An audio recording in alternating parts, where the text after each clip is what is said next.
man, that is so good. How do I? Okay, here we go. All right, Sequoia. Finally, we have threatened for years to have to do an interview, and here we finally are. It is great to actually finally meet you. Mm-hmm. We've interacted through comments and stuff for years, but finally Mm-hmm. talking. Thank you so much for joining today and having a chat with me about your work. Okay, thank you, and thanks for your support. Oh yeah, man, you're such a great player and arranger. I'm just shocked when I see your arrangements. There's so many pieces you've done that seem like, how could this be done on piano? So I'm more than happy to finally have you here to chat. So Sequoia, tell us a little about your channel, Sequoia Sounds, and what you do. Um, yeah, I started out as I just did some Radiohead covers for someone who is very special in my life who liked Radiohead, and I just wanted to um, share them with her, and I just put them on YouTube because the files were too big to send an email, and I had no intention of doing such a thing. No, before I never thought of doing arrangements of anything, and initially they were private, just share with her, and then I thought, oh, what what the hell? Maybe I just make them public, and this beast suddenly kicked off, and then so I did start. It was really just like Radiohead covers, and I'm only like a moderate Radiohead fan. I'm not a huge. I like certain things.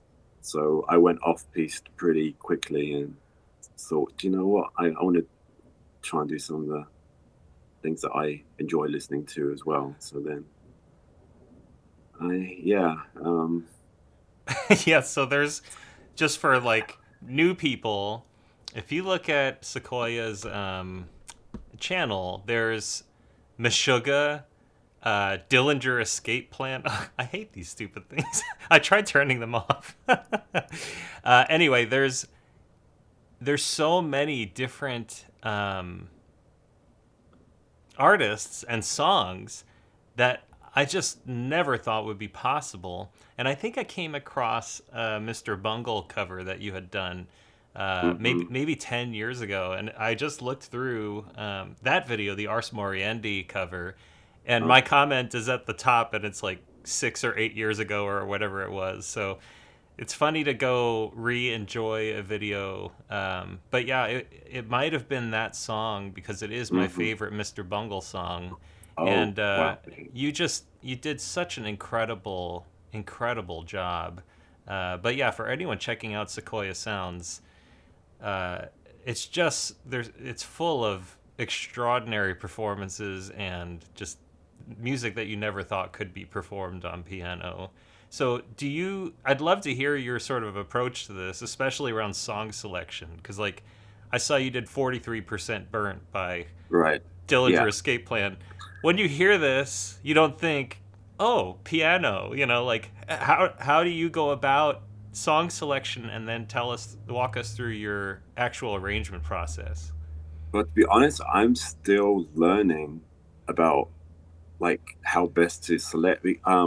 I've actually attempted or started more arrangements than I've actually ever finished because I I'm not really sure what's going to work and what isn't until I'm deeply into it, and often then I realize this is not really possible. So I'm still learning. It's like one of the problems is like once you take out the actual drum part, sometimes the drive of a piece is completely lost, for instance. Or there's certain I've attempted to make like quite a few King Crimson arrangements, but because of the way that the guitars are laid on top of each other, you can't bring that out on the piano. So, I like the challenge of trying to do something that sounds impossible to do, like a Carrie Stress in the jaw from Mr. Bungle, Hmm. and I just about got away with that one, but I feel like it doesn't work because I had to in some ways add the sense of what the drums are doing. Which, if you take the drums out, there isn't like a rhythmical drive, so it can make things quite convoluted. So yeah, I would say that I don't feel a lot of them are that successful in that way, but I do have enough nerdism to want to try and capture everything I possibly can. That's one thing I was so impressed by. Even in I think it was in Ars Moriendi, you're doing this really high part, and then you jump back to the lower range, but then you hit one note. That it's like, oh, he's still got the one note. Like it's Right. amazing that you were able to capture so much, and that's another thing I love about your arrangements. They're so full, and I feel like when I hear your arrangements, I'm hearing the same music that you did. It's kind of like people always say, "Does the sky look blue? Is it the same kind of blue, for you and for me?" But when I hear your arrangements, I'm like, he hears the music the way that I hear it. He captures all of these bits and minor details uh, in all of the parts. So I think you do an extraordinary job. Thank you. I mean, that's the part that I love the most is the arranging and trying to make it possible because so much of it is impossible, but sometimes it's a bit like tricking the ear to thinking I'm playing everything. And actually, sometimes I have to miss things out. Or I have to substitute things. But I try and do it in a way that if you know the track, you can ear fills in. So it's there's probably not as much in it that you think that there is in some ways. I Well, yeah, there's some of that, but I've also Yeah. noticed you'll jump around and fill in just little, like enough. There's just enough of Hmm. it that it's hard to tell. Did my brain fill in the gap, or did he so quickly hit a couple of notes? Because sometimes I'm watching you and you're just like lightning speed on the on the piano. Yeah, tell us about your background. Like, how long have you been playing, and what Um, I know you got started with the Radiohead stuff, and some of those videos have over 100,000 views each, so they're very successful. But in terms of like piano performance and these kinds of things, are you classically trained? Tell us. um, yeah, I'm classically trained. Started um, playing when I was 7. Um, very I wouldn't say I had a very traditional classical trajectory. Um, I've always been very willful and wanted to do my own thing. But I feel as if I was born with ears that wanted to seek out the extraordinary in some ways because I don't think music really clicked with me and started until I discovered like 20th century. Like Bartok was like my first Hmm. epiphany. It's like suddenly it's like my ears. This is what my ears has been seeking out. So I feel as if I was kind of destined to find them more to go down the rabbit hole of extraordinary sounds the world over. So I very quickly became a pianist who uh, you know, pretty much dedicated myself to a contemporary music. So that's what I've performed most of my life. Um, but I think that whole arrangement, learning, the skill of arranging came from playing for opera, contemporary opera rehearsals. Um, um, when I lived in London, um, yeah, from about 2000 until 2016 before I moved here to Portland, America. Because often um, the piano reductions for the rehearsals would try and be simplified, and I would then try and get the full score and try and like add in things to make it first of all, on for two levels. First of all, I feel my job is to give the singers as close to a representation of what they're going to hear when they finally meet the orchestra, so they're not suddenly freaked out when it sounds completely different to a simplified piano part. And also for my own personal, I have a pretty short attention span. So to keep my interest in like a 4 year, sorry, like a 4 week process of intense opera rehearsals, if I'm adding in more music, I keep stimulated as well. Mm. So I think that's really what it came from. Uh, it's like, how can you reduce down a full orchestra part of often very complex contemporary music and try and allude to as much as I can to help the singers out, and through making my own reductions. And also, I think it improved my playing because I also then had to, like, okay, how do I now not make this sound convoluted? How can I play layering it to give, the illusion of different instruments and different, the different layers. So I would say that actually helped me to kind of develop what ultimately now I'm putting into non-classical pieces. So it's an interesting, a trajectory really. Mm. All right, I want to go to the. I pulled up Echidna's Arf of You. Anything you want to share about that arrangement before we take a listen? Um, Not yeah, it, That's fine if you don't. it yeah, no, it's, I the trouble with all my arrangements, I would struggle to do a whole concert's worth of them because there's so much in them that they Yeah, just like knock you out. It's just like one, I'm kind of okay, exhausted. yeah. So I think it will be more practical to make my arrangements more easier, but then it would be so fun to Right. also try and do everything. Yeah, I was debating. You've got a great Uncle Meat variations arrangement, Hmm. and this one. But let's, for the sake of virtuosity and melting faces and making Zappa fans happy, let's check out Echidna's Arf of You.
goodness.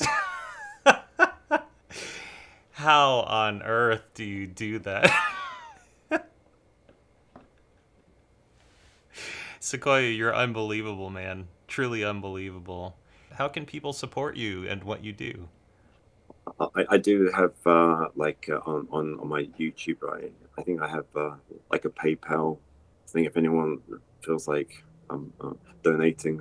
You know, to it's yeah, it's just uh, it's a laborious thing. That I felt the thing that is the most laborious thing is the transcribing of Yeah. the tracks beforehand, which is something that I I often struggle with. It's because my brain can only take so much of it, and I find it quite difficult. I don't have great ears. I don't have perfect pitch or anything. So transcribing is like the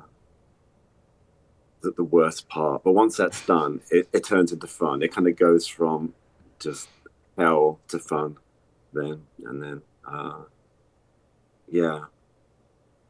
Well, man, it's really amazing, and I'm so glad that we can finally have this conversation where I can tell you you're a genius. I don't know how you do what you do.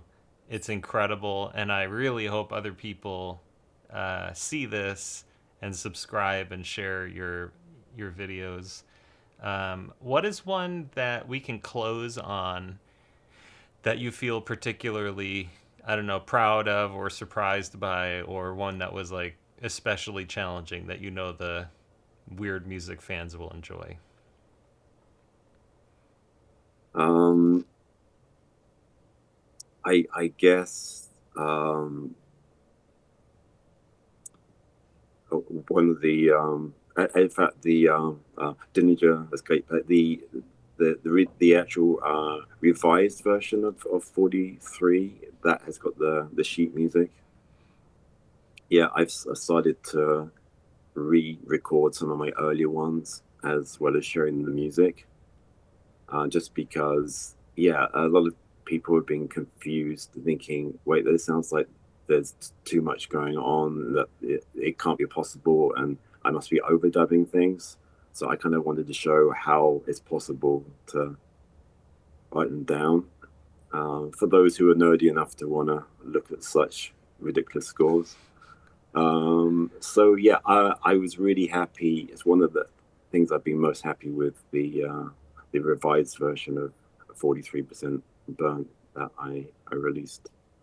Um, was it? Yeah, last year. Yeah, it looks like Um, your original was 8 years ago, and the new yeah, one was 6 months ago. yeah, yeah, All right, let's take a listen, and thank you again, Sequoia. If people want to follow, just look up Sequoia Sounds, and YouTube is the main place where you post these yeah, things, right? yeah. Okay, cool. Thanks again, and let's close on this new 43% burnt, and then I have something I want to chat with you about after. Okay, great. Thank you. Yep.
Incredible.